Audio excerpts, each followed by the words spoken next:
The auditorium smelled like lemon polish and nerves.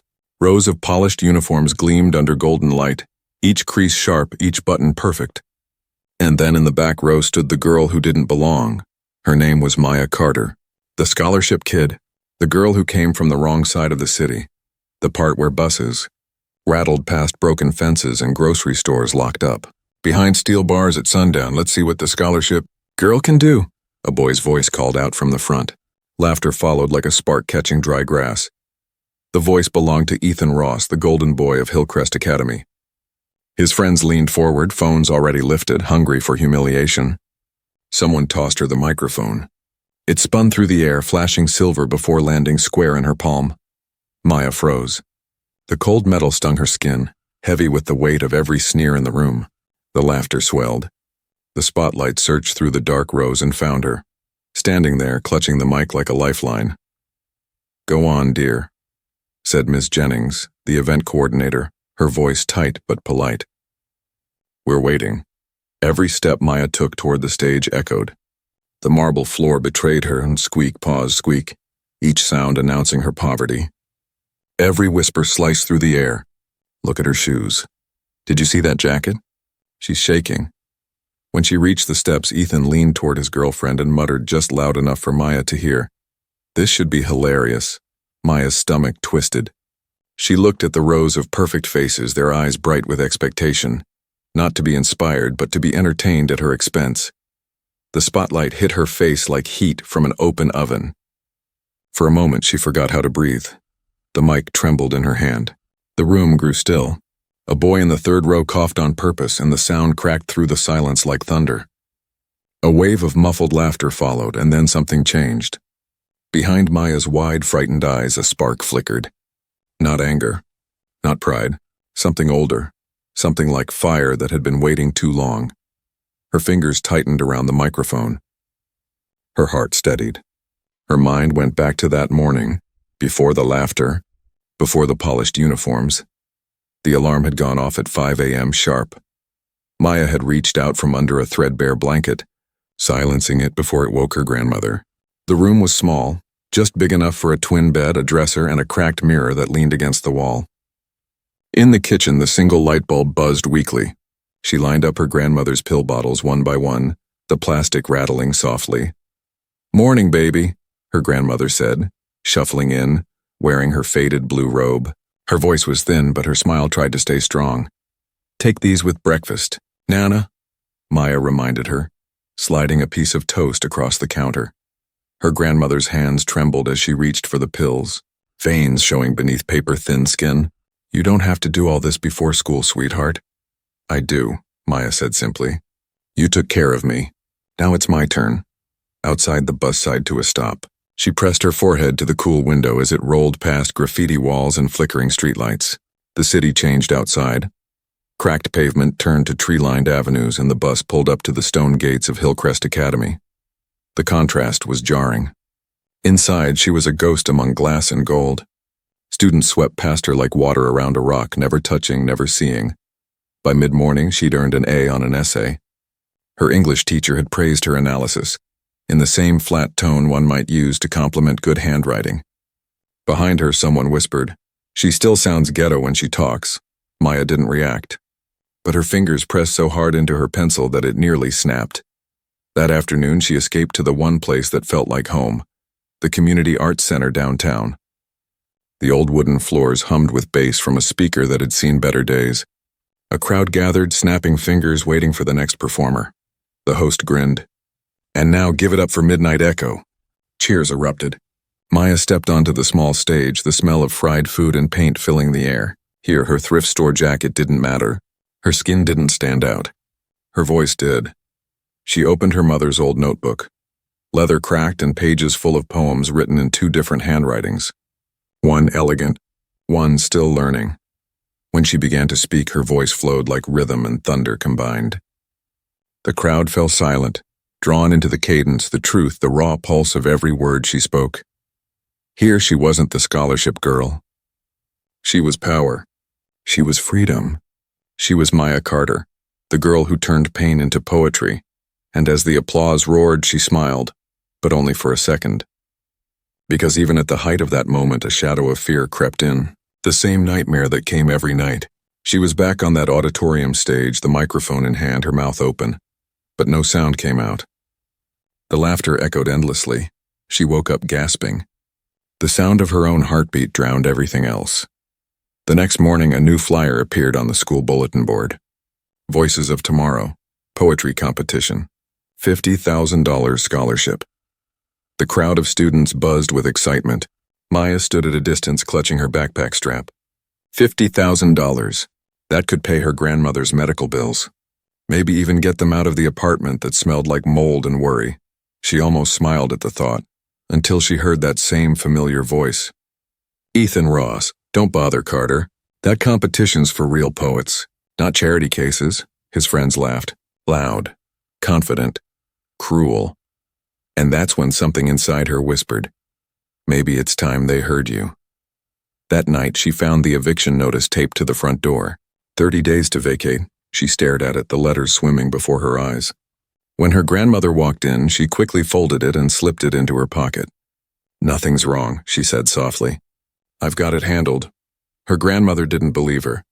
But she didn't push. After dinner, Maya sat by the dim light of the kitchen table. Bills, envelopes, and numbers covered the surface like landmines. Her mother's old notebook sat beside them waiting. She picked it up and whispered, I'll figure this out. And in that moment, she didn't know it yet, but the microphone that once symbolized humiliation would soon become her weapon. The cafeteria buzzed with the chatter of polished privilege. Trays clattered, laughter rose in bursts, and the scent of roasted chicken from the premium line mingled with the faint smell of disinfectant. Maya walked past the tables with her plain white lunch container, the one that marked her as a student on subsidy. She searched for a place to sit, eyes darting between groups that all seemed closed off by invisible walls. She settled at an empty corner table, far enough to be alone yet close enough to hear them, Ethan and his friends. They were laughing about the upcoming Voices of Tomorrow competition. My dad says the judges always pick someone from Hillcrest, Ethan said, voice dripping with certainty. It's practically a tradition. Who's your competition anyway? One of the boys asked. Some girl from the scholarship program. Ethan smirked, pretending to think. What's her name again? The quiet one with the thrift store blazer? Oh, Maya Carter. His voice lowered, but not enough. She'll probably try something dramatic. You know, look how hard my life is. His friends chuckled, and that laughter, sharp and cruel, hit her like a slap. Maya stared at her tray, hands trembling. The mashed potatoes blurred as her eyes burned. When she finally stood to leave, Ashley, Ethan's girlfriend, swung her designer bag over her shoulder, wide and careless, and it collided with Maya's tray. The food spilled across the floor, splattering her shoes. Oh no, Ashley said with a smile that never touched her eyes. You should really watch where you're going, Ethan added softly. Be careful next time. His stutter slipped on the word careful, that small crack in his polished facade. He straightened quickly, pretending it hadn't happened. Maya crouched to pick up the mess while the sound of laughter echoed off the tile walls. No one helped her. She stood, dumped the food, and left the cafeteria without a word. That night she sat on the bus home, the vibration of the engine trembling through her bones. Her phone buzzed nonstop, social media posts from classmates about the competition. Keep Hillcrest's legacy alive. Hope the judges know what real poetry sounds like. The comments underneath were worse. They weren't openly cruel, but their meaning was sharp as glass. Some people just want handouts. Diversity over quality again, I see. Maya locked the phone and stared out the window. Streetlights flickered past, smearing into golden streaks. Her reflection in the glass looked distant, older. When she stepped into the apartment, the air felt colder than usual. The heating was failing again. Another small thing the landlord had stopped caring about since the eviction notice went up. Her grandmother sat bundled in a blanket, coughing softly. I'm fine, she insisted when Maya rushed over, but her voice rasped with exhaustion. The red circles on the calendar behind her counted down their final days in that home. Maya brewed tea and helped her grandmother take her medication.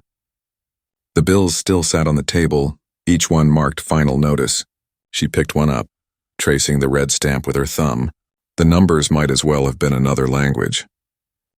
Maybe I should leave school, she said quietly. Get a job. At least for a while. Her grandmother looked at her, eyes clouded but fierce. Your mother didn't work herself to the bone so you could quit. Education, Maya. That's the one thing no one can take from you once you have it. Tears welled in her eyes, but she nodded. I promise. That night, sleep didn't come easy. Every time she closed her eyes, she saw the stage, the faces, the laughter. But somewhere between the fear and exhaustion, a single thought formed, clear and steady. If they want to laugh again, let them. But this time, they'll remember why. The next morning at school, Dr. Hamilton, her literature teacher, stood before the class. Today we're discussing spoken word poetry, he announced. Though personally I find it lacks the sophistication of written verse. Ethan raised his hand. It's basically rap without music, right? The room filled with polite chuckles. Maya's hand twitched, half raising, then hesitated. Her notebook lay open on her desk, filled with the poems she wrote late at night. Lines born from pain and hope intertwined. She pressed her fingernails into her palm to stay silent. After class, she sat alone in the library, flipping through her mother's notebook again. The pages felt alive beneath her fingertips. Her mother's words still carried rhythm, still whispered truth. She copied a few lines into her own notebook, writing slowly, breathing through each syllable. Beautiful work, a voice said softly. She looked up. Standing beside her was a woman she hadn't noticed before. Short hair, glasses, a kind but steady gaze. I'm Ms. Daniels, she said. The new librarian. Oh, hi. I couldn't help noticing your handwriting. It's full of rhythm. Ms. Daniels smiled faintly. Do you perform? Maya hesitated. Sometimes. At a community center downtown. Midnight Echo, Ms. Daniels said, and Maya froze. How do you know that name? Ms. Daniels pulled a folded flyer from her bag. I used to compete. Years ago. Slam poetry. National circuit. I recognize your cadence, Maya's heart raced. Please don't tell anyone. If Hillcrest finds out, Ms. Daniels raised a hand. Tell them what? That one of their students has talent. She lowered her voice. The head judge for Voices of Tomorrow this year is Celeste Rivera. She's one of the biggest names in slam poetry. She looks for authenticity. You have that. Maya shook her head. It doesn't matter. The registration closed yesterday. Ms. Daniels smiled. Actually, it closes tonight. She reached into her jacket and slid a form across the table. All it needs is your name. Maya stared at it, the blank lines waiting. What if I freeze again? She whispered. Then you breathe, Ms. Daniels said gently. And start again. Maya took the pen. The ink flowed steady. Maya Carter, she said aloud as if claiming it. I'm entering. The next morning before school, she met Ms. Daniels in the library again. Sunlight streamed through the tall windows, dust dancing in golden beams. The world was still quiet. From your diaphragm, Ms. Daniels instructed as Maya practiced. Not your throat. Maya inhaled deeply, letting her stomach rise, then released it slowly, forming words with precision. Her voice filled the space, tentative but strong. Good, Ms. Daniels said. Now posture. Shoulders back, chin high. Remember, you're not asking for their attention. You're commanding it. They cleared a space between the bookshelves, creating a makeshift stage. Each day before classes, they trained for 15 minutes. Each day, Maya's voice grew louder, steadier, more sure of itself. Later that week, the competition list appeared on the school's online portal. Her name sat buried in the middle of 30 others. She might have gone unnoticed if Ethan hadn't been looking. You've got to be kidding me. His voice carried across the computer lab. They're letting anyone in this year. Heads turned. His eyes met hers, sharp and full of disdain. Hoping for another charity win, Carter? Maya said nothing. She didn't need to. By lunch, whispers followed her down every hallway. By afternoon, someone had written charity case across her locker in permanent marker. The next day, she found her backpack in the bathroom, soaked in water. Her mother's notebook inside was ruined, the pages warped and bleeding ink. She sat on the floor, peeling them apart one by one, her throat tight with anger. When she showed up for practice that morning, Ms. Daniels noticed her silence. They're trying to break your focus, she said softly. Don't let them use it. Every word you write, make it sharper. Make it cut, Maya nodded. Her jaw tightened. Then I'll make them listen. And for the first time, her voice didn't tremble when she said it. The following week stretched endlessly. Each day felt heavier than the last, like walking through thick fog. At home, the eviction notice still hung on the fridge, taunting her in bold red print. Her grandmother had stopped asking questions, too tired to fight the inevitable. The apartment smelled faintly of medicine and damp walls. At night, Maya lay awake, listening to the rhythm of her grandmother's breathing, each wheeze a reminder of how little time they had left. The exhaustion began to show. Her eyes darkened with sleeplessness, her voice rasped from constant rehearsing. Yet every morning before school, she met Ms. Daniels in the library. The quiet hum of the heaters and the smell of dust had become comforting. Together, they practiced projection, timing, control. One morning, Maya's voice cracked midline. She stopped, embarrassed. "I can't get it right," she said, rubbing her throat. "You will," Ms. Daniels said calmly. "You just need to remember why you're speaking." Maya hesitated. "Because I have to win?" Ms. Daniels smiled faintly. "No, because your silence would make them right." That evening, the bus rattled over cracked asphalt as Maya stared out at the city. The skyline blurred behind fogged glass. She clutched her backpack tightly, her fingers brushing against her mother's damaged notebook. The pages were still warped, but she'd saved most of them. Her mother's handwriting had bled slightly, the ink forming soft halos around the words. Somehow they looked alive again. At home, her grandmother was sitting by the window with a blanket around her shoulders. "You look tired, baby," she said gently. "You don't have to carry all this by yourself." "I'm fine," Maya lied. She set down her bag and went to the kitchen, counting coins in a jar on the counter. It barely covered groceries, let alone rent. She made tea, the steam curling into the dim light, and tried to focus on the upcoming competition. The Voices of Tomorrow event was only 2 weeks away. Ms. Daniels had helped her structure her piece, begin safe and raw. Ease them in before striking. It was a strategy, an ambush disguised as art. But the next morning things unraveled. Her alarm didn't go off. The bus came late. By the time she arrived at school, first period was already half over. She walked straight past the library, too drained to face another rehearsal. Instead, she ducked into the second-floor bathroom, the one furthest from classrooms. She locked herself in the last stall, dropped her bag, and sat on the cold tile floor. The fluorescent lights buzzed overhead. She buried her face in her hands, letting the tears come silently. For once, she didn't try to stop them. Footsteps echoed. The bathroom door creaked open. A pause, then a gentle voice. "Maya," Ms. Daniels said softly. "Open the door." "I can't," Maya said, voice breaking. "It's too much. I can't do this anymore." There was a pause on the other side, then Ms. Daniels said quietly, "Then don't." Maya lifted her head, startled. "What?" "Don't do it," Ms. Daniels continued, her voice calm but edged with challenge. "Walk away. Let Ethan win. Let everyone keep thinking you don't belong. Let them be right." Anger sparked behind Maya's tears. "That's not fair." "None of this is fair," Ms. Daniels said. "The question is, what are you going to do about it?" Maya stood slowly and unlatched the door. Ms. Daniels was waiting, arms crossed, eyes steady. "You know the hardest part of performing?"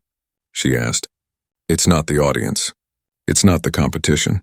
It's the voice in your head that whispers you're not enough. That voice lies.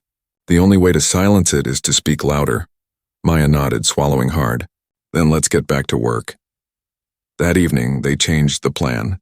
Maya would open her performance exactly as expected. Traditional, polished, safe. Then halfway through, she'd shift. Change rhythm, tone, and meaning. The polite applause would turn to stunned silence. The safe poem would become truth. She practiced until her voice was raw, her throat aching. Ms. Daniels brewed her tea with honey and lemon, insisting she rest her voice between rounds. "The real power isn't in volume," she said. "It's in control." When Maya opened her mother's notebook again that night, one poem caught her eye, a piece she'd read 100 times but never dared to perform.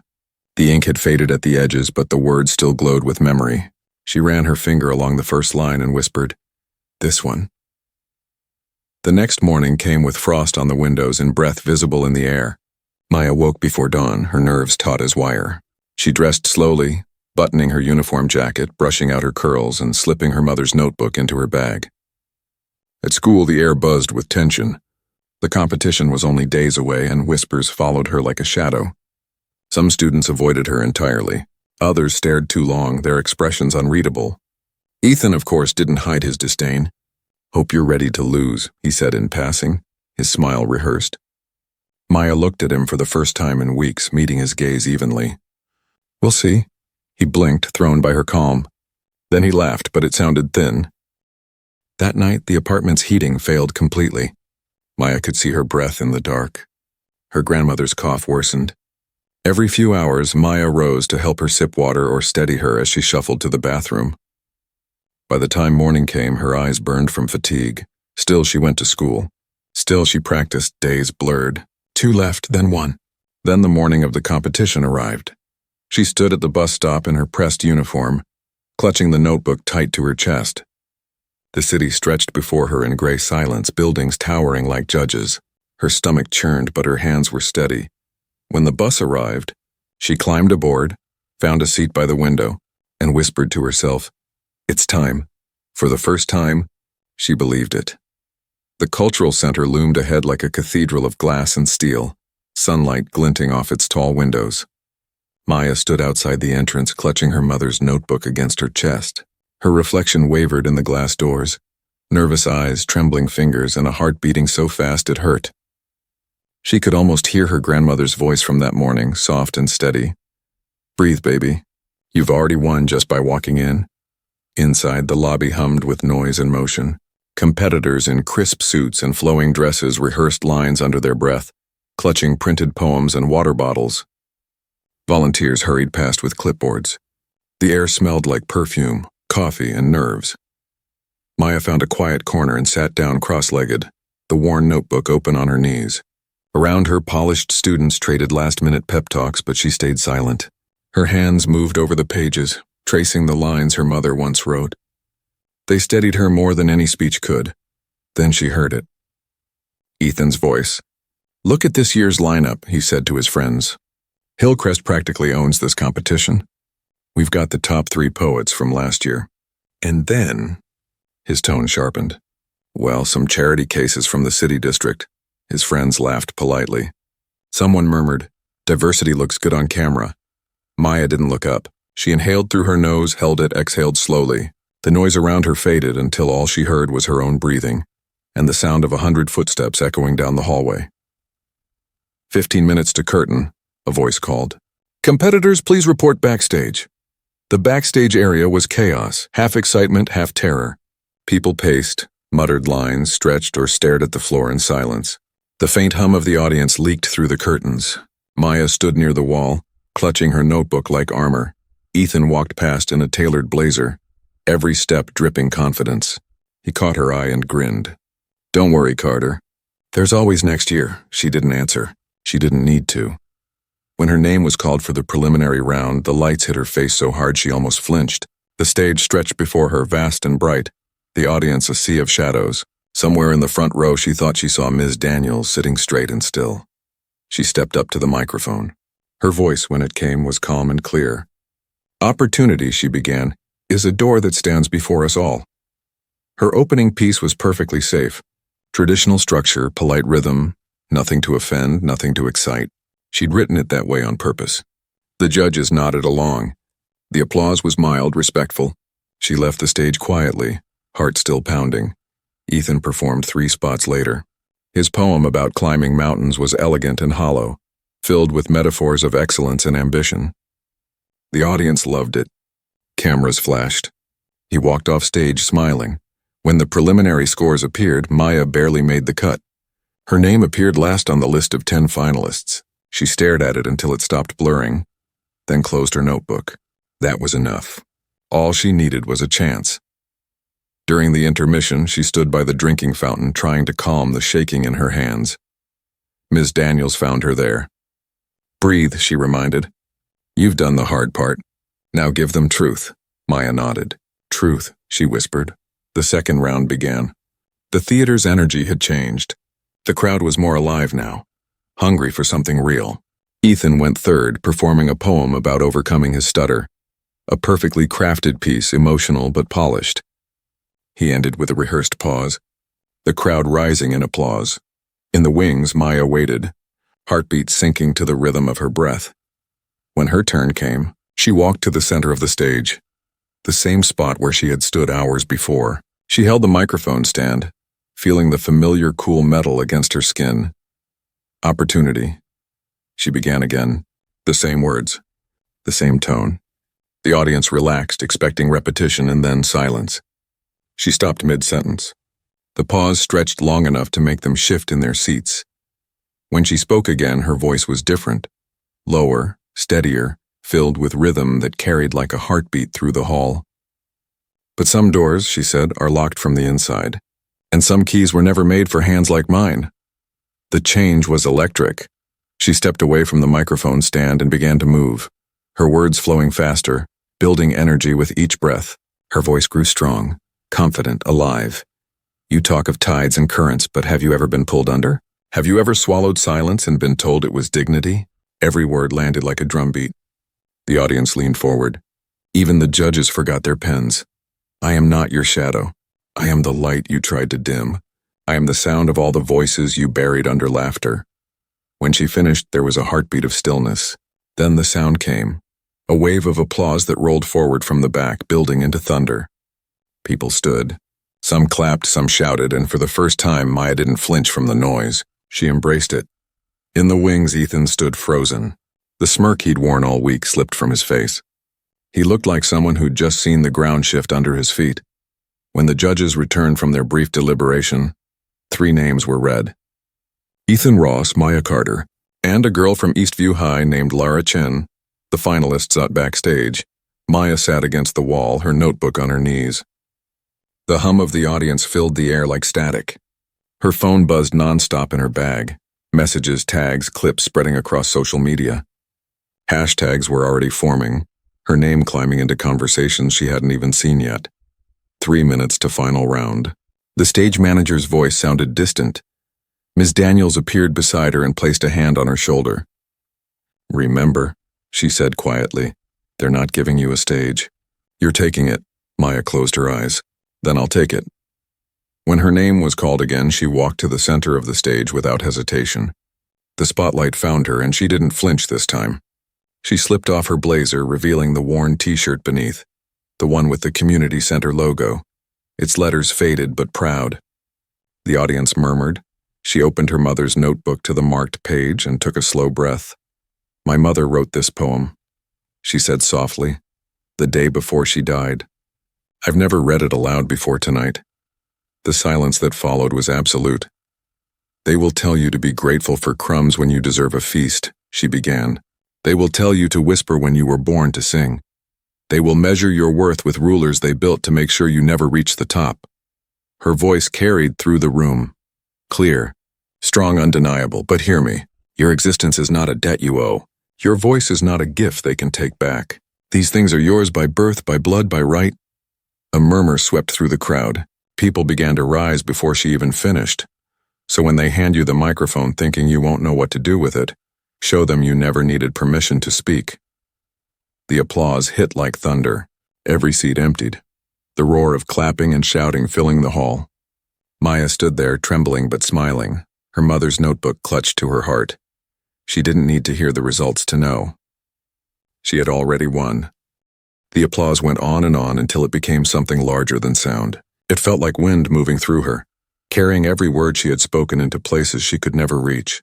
When it finally began to fade, the judges whispered together at the front table.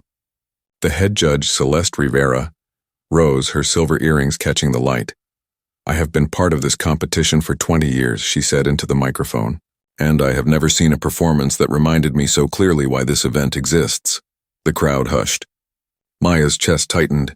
Celeste's eyes swept across the stage, pausing briefly on each finalist. The judge's decision, she continued, is unanimous. The winner of this year's Voices of Tomorrow competition, and the recipient of the full scholarship, is Maya Carter from Hillcrest Academy. The theater exploded. Cheers crashed like waves. Camera flashes popped. Someone shouted her name from the back row. Maya stood perfectly still. For a moment she didn't move, didn't breathe. The world had gone strangely quiet in her head, like everything around her had blurred except the sound of her heartbeat. Then Celeste Rivera stepped forward with the certificate in her hands. Maya reached out automatically, the paper smooth and warm against her fingertips. People surrounded her, competitors, reporters, judges offering congratulations, shaking her hand, asking questions she couldn't process. Through it all, she caught a glimpse of Ms. Daniels at the side of the stage, wiping at her eyes behind her glasses. Maya smiled weakly, unable to hold back the tears that finally spilled over.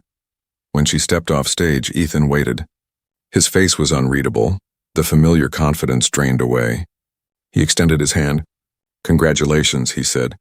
The words were stiff, too polished. "Quite a performance." She met his gaze evenly. "Thank you," his jaw tightened. "I guess all that talk about diversity paid off." Her voice stayed calm. "I didn't win because of diversity. I won because you underestimated me." He blinked, caught off guard. She leaned closer and added quietly, "You always thought the microphone was yours. Turns out it listens to whoever has something real to say." For once, he had no reply. She walked past him into the bright chaos of celebration. Backstage, Ms. Daniels found her again and pulled her into a hug. "You did it," she whispered. "You changed the entire room." Maya's phone vibrated nonstop. Notifications flooded the screen. Mentions, shares, clips of her performance spreading faster than she could count. Her name was everywhere. She was trending before she even left the building. When she finally stepped outside into the cold night air, the city lights shimmered around her. She dialed her grandmother's number with shaking fingers. The call connected. "Nana," she said, her voice breaking. "We won." There was a pause and then a laugh so soft it felt like music. "I told you," her grandmother said. "You just had to walk in." Maya leaned against the railing, tears spilling freely now. The air smelled of rain and electricity. The sound of traffic was distant, drowned beneath the echo of applause still ringing in her ears. For the first time in her life, the world didn't feel like something closing in. It felt wide open. Ms. Daniels joined her outside, wrapping her coat tighter against the wind. "They want to interview you," she said, holding up her phone. "Local news, maybe even national by morning." Maya laughed through her tears. "Can it wait till tomorrow?" "I just want to go home." "Of course," Ms. Daniels said.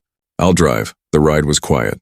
Streetlights flashed rhythmically through the car windows, painting the dashboard in alternating gold and shadow. Maya's hands rested on her mother's notebook in her lap. Every few seconds she glanced down at it, almost afraid it might vanish if she stopped looking. When they pulled up to the apartment building, Ms. Daniels parked but didn't get out. "You know," she said softly, "the world's about to open its doors to you. Don't be afraid to walk through them." Maya nodded. "I won't." She climbed the stairs 2 at a time, still half in disbelief. Her grandmother was waiting by the window, the television flickering beside her. The moment their eyes met, the tears came again. They hugged for a long time, neither speaking. When they finally pulled apart, her grandmother cupped Maya's face in her frail hands. "Your mama would be proud," she whispered. Maya pressed her forehead against her grandmother's. "I hope she heard me." "She did," her grandmother said. The whole world did. That night Maya couldn't sleep. Every time she closed her eyes, she saw faces. The audience, the judges, Ms. Daniels, her mother smiling somewhere beyond it all. She lay awake, notebook open beside her, tracing the final line of her mother's poem over and over until dawn painted the room in pale gold. The next morning, the world had already changed. Her performance had spread beyond the city. Articles filled the internet with headlines like "Unknown Student Stuns Judges" and "Scholarship Girl Rewrites the Rules of Poetry." Video clips flooded social media, her words replayed by thousands of strangers who felt like they knew her. At school, everything was different. Teachers who'd once been distant now stopped her in the hallways to shake her hand. Students who had ignored her before smiled or tried to start conversations. Even the principal called her into his office to congratulate her on behalf of Hillcrest's proud tradition. The irony wasn't lost on her. Hillcrest had never claimed her before. Now they couldn't stop. Ethan kept his distance. She caught him watching her once from across the courtyard, his expression unreadable. Pride cracked just enough to let uncertainty through. She looked away first. Not out of fear, but because he didn't matter anymore. A week later, the letter arrived. Heavy cream paper with embossed gold lettering. The National Youth Poetry Summit. They wanted her to perform as a featured guest. Her name printed alongside artists she had admired since childhood. Ms. Daniels smiled when Maya showed her. "Not surprised," she said. They're finally catching up to what I already knew. That evening, Maya returned to the community center where it had all started. The walls still smelled faintly of paint and fried food. The old speaker still buzzed when turned too loud. But this time she wasn't there to perform, she was there to teach. The center's director had asked her to lead a youth poetry workshop. When she stepped onto the stage, she saw younger faces staring up at her, nervous, hopeful, hungry to be heard. For a moment she remembered that first night she'd performed as Midnight Echo, heart pounding, hands shaking, unsure if her voice mattered. She smiled. "Let's talk about power," she said. "Not the kind that comes from winning, but the kind that lives in words. The kind no one can take from you once you find it." Dozens of pens touched paper at once. The sound of scribbling filled the room, soft and electric. When the session ended, a small boy lingered behind. "Ms. Carter?" he asked shyly. "How did you know you were ready?" She thought about it for a long moment. "I didn't," she said finally. "I just decided to speak before fear told me not to." He smiled and nodded, clutching his notebook like treasure. That night, she walked home beneath the city lights. Her grandmother's apartment felt warm for the first time in months. Bills had been paid, rent secured, medicine stocked. But more than that, something invisible had lifted, a weight she had carried for years without knowing. She sat at her desk, opened her mother's notebook, and turned to the last blank page. The leather felt smooth beneath her hands, worn by time and love. For a moment she hesitated. Then she picked up her pen and began to write. Her words were new now, stronger, surer. They spoke not of survival but of becoming, each line a bridge from who she had been to who she was now. The rhythm flowed steady and quiet. Outside, the wind moved through the city like a whisper, carrying the faint echo of her voice into the night. Weeks passed, but the world never quite returned to normal. Every day brought something new, an interview request, an invitation, an opportunity. For the first time in her life, Maya's name was spoken with admiration instead of pity. People called her a symbol, an inspiration, a voice for the unheard. Yet deep down, she still felt like the same girl who used to sit in the back row, clutching a notebook and hoping not to be noticed. But something had shifted. Her silence had turned into sound, and the sound had spread further than she'd ever imagined. The evening before the National Youth Poetry Summit, Maya stood before her grandmother's mirror, the same cracked one that had reflected her through years of uncertainty. She adjusted her necklace, brushed the edge of her blazer, and stared at her reflection. Her grandmother appeared behind her, smiling softly. "You ready to shake the world again, baby?" Maya grinned. One verse at a time. She kissed her grandmother's cheek, then picked up her mother's notebook from the table. The cover was faded now, but it still carried that same comforting weight. It had started as her mother's voice, then became her own. Now, she was carrying it into rooms her mother never had the chance to enter. The auditorium in the Capitol was larger than any place she'd ever stood. Thousands of seats, cameras everywhere, lights blindingly bright. Famous poets filled the front row, people whose words she'd memorized years ago when she was just another invisible girl scribbling in the dark. Backstage, her hands trembled for the first time in months. She could hear the murmur of the crowd, the shifting of feet, the steady hum of anticipation. Ms. Daniels had traveled with her, standing beside her now like a quiet shadow. "Whatever happens tonight," Ms. Daniels said, "remember, this isn't a repeat of your last win. It's the next chapter." Maya nodded slowly. "I don't want to impress them," she said. "I want to reach them." "That's exactly why you will." Her name was called. The applause was polite, curious. Many didn't yet know her story. She stepped into the light, the stage vast and cold beneath her shoes. She took a deep breath and looked out at the crowd. The microphone stood waiting.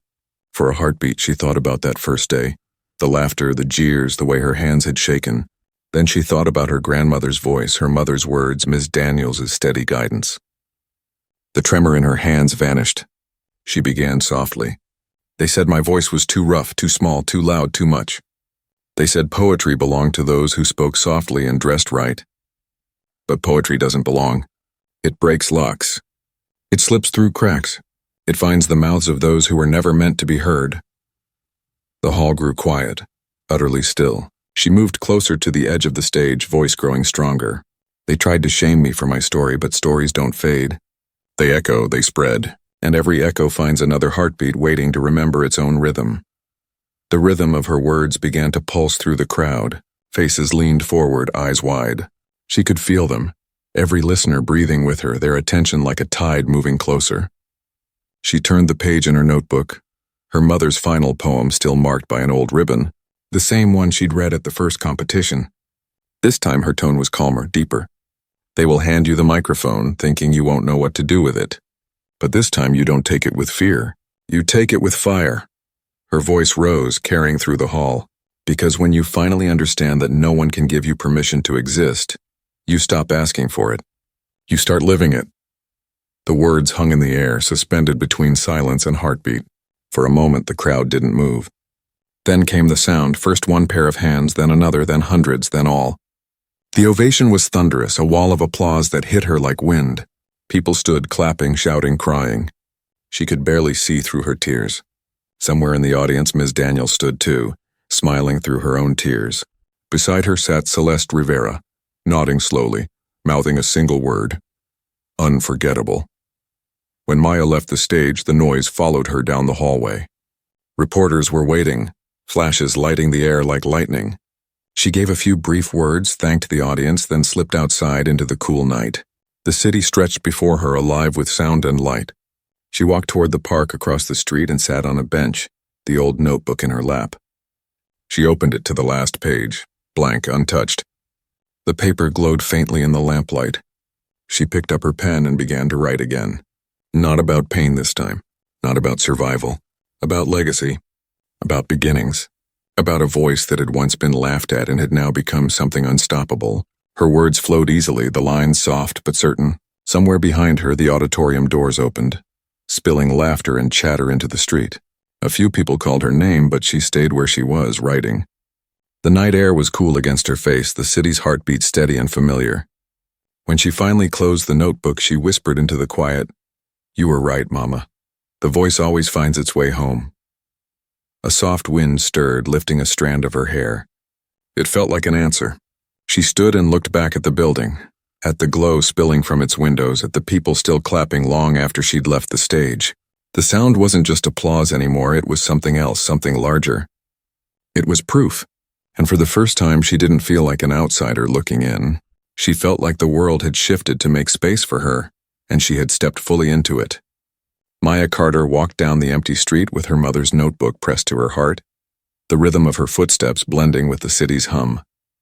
Somewhere deep inside her, a new poem was already forming, one she hadn't yet written but could already hear. And as the night stretched ahead, full of lights and echoes, one truth settled in her chest like a steady flame. Her story had only just begun.